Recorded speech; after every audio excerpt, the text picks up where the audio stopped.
Hello students, good morning all of you. हमने chapter 7 में teeth के बारे में पढ़ लिया। चैप्टर 2 में हमने टीथ के बारे में पढ़ लिया था। अब हम इसका लास्ट जो पार्ट है इस लेसन का हम वो पढ़ेंगे। माइंड मैप जो आपके लेसन के पीछे दिया हुआ होता है, आपको एक बार रीड करना होता है ताकि आप इस चैप्टर को अच्छे से समझ सकें। फर्स्ट, जैसे कि हमने इस जो चैप्टर को पूरा जो पढ़ा है, इसका शॉर्ट फॉर्म जो होता है उसको समझने के लिए चैप्टर को ये दिया हुआ है और ये बहुत अच्छा है, तो आप इसको रीड कीजिए। फर्स्ट हमने न्यूट्रिशन पढ़ा था। न्यूट्रिशन क्या होता है? Nutrition is defined as a process by which living beings procure food और सिंथेसाइज इट। न्यूट्रिशन एक ऐसी प्रोसेस है जिससे कोई लिविंग बींग्स फूड लेता है और उसका फिर यूटिलाइजेशन करता है बॉडी के अंदर and change it into simpler absorbable form by a series of biochemical reaction.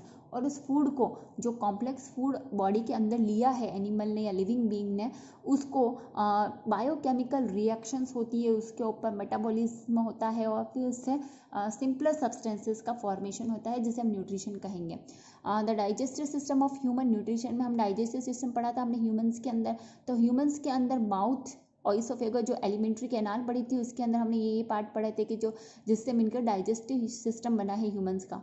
Mouth, oesophagus, stomach, small intestine and large intestine, ये सारे, और लास्ट में एनस भी था।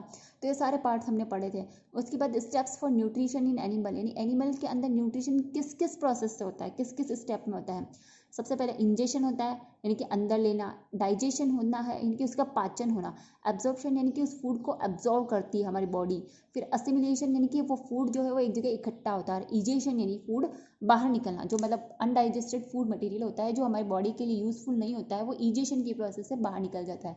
इंजेशन यानी अंदर लेना, इजेशन यानी कि बाहर निकालना। फिर nutrition in human beings, human beings के अंदर कैसे होता है nutrition? Human beings digestion and absorption of food occurs in the alimentary canal और द डाइजेस्टिव सिस्टम।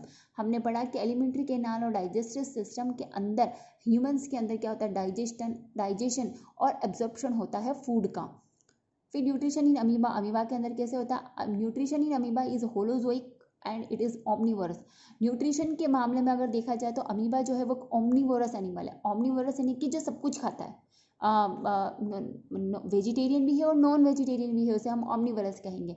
होलोजोइक क्यों कहेंगे? क्योंकि होलोजोइक क्या है? एक तरह का हेट्रोट्रॉफिक न्यूट्रिशन है, और जिसमें क्या किया जाता है कि जो फूड को अंदर लेता है, इंजेशन की प्रोसेस को जब फूड अमीबा अंदर लेता है तो उसको सिंपलर सब्सटेंसेस में कन्वर्ट करने का काम जो होता है वो होलोजोइक न्यूट्रिशन के अंदर किया जाता है। फिर digestion in grass eating animal, जो ग्रास ईटिंग, जिन्हें हमें रूमिनेंट्स भी कहते हैं, हमने पढ़ा था, cow, buffalo and other grass eating animals chewing continuously even when they are not eating. यानी कि हमने देखा है कि गाय, बफेलो जो होते हैं, जो घास खाने वाले एनिमल होते हैं, वो कंटिन्यूसली अपना मुंह चलाते रहते हैं और चबाते रहते हैं जबकि वो कुछ भी नहीं खा रहे होते हैं। Actually they quickly swallow the grass, actually क्या होता है कि वो क्विकली खा लेते हैं। Swallow the grass and store it in the part of the stomach called rumen, और वो क्या करते हैं, उसको अपने स्टोमक के एक पार्ट में इकट्ठा करके रखते हैं जिसे हम रुमेन कहते हैं। तो जब पूरी तरह से डाइजेस्ट नहीं होता है तो वो फिर से उनके माउथ में आता है, वो चबाते हैं और चला जाता है, और अगर इकट्ठा हुआ होता है तो फिर से मुंह में आता है और फिर वापस से डाइजेशन होने लगता है उसका।